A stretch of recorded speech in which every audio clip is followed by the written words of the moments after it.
ഇന്നുണ്ടാക്കുന്നത് വളരെ എളുപ്പത്തിൽ തയ്യാറാക്കാവുന്ന ഒരു ബീറ്റ്റൂട്ട് പച്ചടിയാണ്.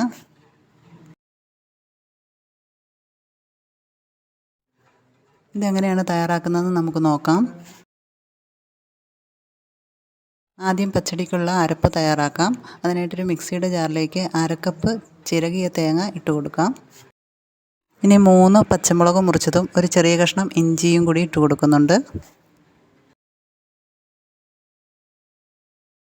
ഇനി ഇതിലേക്ക് 1/2 ടീസ്പൂൺ ഉപ്പ് ചേർത്ത് കൊടുക്കാം. തൈരിൻ്റെ പുളി അനുസരിച്ചിട്ട് വേണം ഉപ്പ് ചേർത്ത് കൊടുക്കാൻ. ഇനി അരയാൻ ആവശ്യമായ വെള്ളവും ചേർത്ത് നല്ല പേസ്റ്റ് പോലെ അരച്ചെടുക്കണം. ഇനി ഒരു മൺചട്ടി അടുപ്പിൽ വെച്ച് മീഡിയം സൈസുള്ള ഒരു ബീറ്റ്റൂട്ട് ഗ്രേറ്റ് ചെയ്തത് ഇട്ട് കൊടുക്കുന്നുണ്ട്. ഇനി ഇതിലേക്ക് 1/4 ടീസ്പൂൺ ഉപ്പ് ചേർത്ത് കൊടുക്കാം. 1/4 കപ്പ് വെള്ളം കൂടി ചേർത്ത് ഇതൊന്ന് തിളച്ച് തുടങ്ങുമ്പോഴേക്കും മൂടി വെച്ച് 5 മിനിറ്റ് വേവിച്ചെടുക്കാം.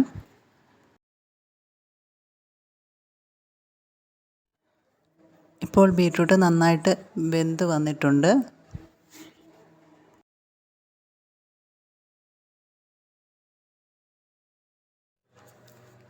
ഇനി ഇതിലേക്ക് അരച്ചു വച്ചിരിക്കുന്ന അരപ്പ് ചേർത്ത് കൊടുക്കാം.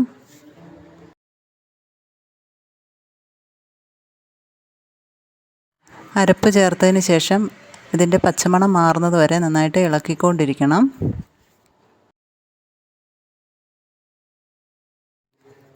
ഇപ്പോൾ അരപ്പിട്ടിട്ട് നന്നായിട്ട് ചൂടായി വന്നിട്ടുണ്ട്. ഇനി ഇതിലേക്ക് 1/2 കപ്പ് തൈര് ചേർത്ത് കൊടുക്കാം.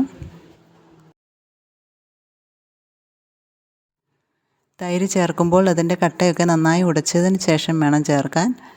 അത്യാവശ്യം നല്ല പുളിയുള്ള തൈര് വേണം ചേർക്കാനായിട്ട്. ഇനി ഇതിനുള്ള താളിപ്പ് തയ്യാറാക്കാം. ഒരു ചട്ടി അടുപ്പിൽ വെച്ച് ചൂടായി കഴിയുമ്പോൾ 2 ടീസ്പൂൺ വെളിച്ചെണ്ണ ചേർക്കാം. 1/2 ടീസ്പൂൺ കടുക് ഇട്ട് കൊടുക്കാം. 3 വറ്റൽമുളക് പൊട്ടിച്ചിട്ട് കൊടുക്കാം. കുറച്ച് കറിവേപ്പിലയും കൂടി ഇടുന്നുണ്ട്.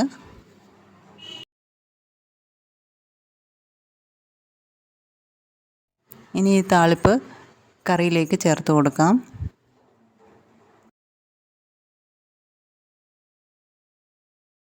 കറിക്ക് നല്ല കളറുണ്ട്. എൻ്റെ ഫോണിൽ എടുത്തപ്പോഴേക്കും അതിന് കളറ് മാറിപ്പോയതാണ്.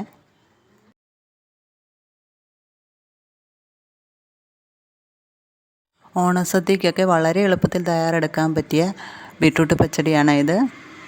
എല്ലാവരും തയ്യാറാക്കി നോക്കണം. ഈ റെസിപ്പി ഇഷ്ടമായെങ്കിൽ എല്ലാവരും സപ്പോർട്ട് ചെയ്യാൻ മറക്കല്ലേ. Thanks for watching.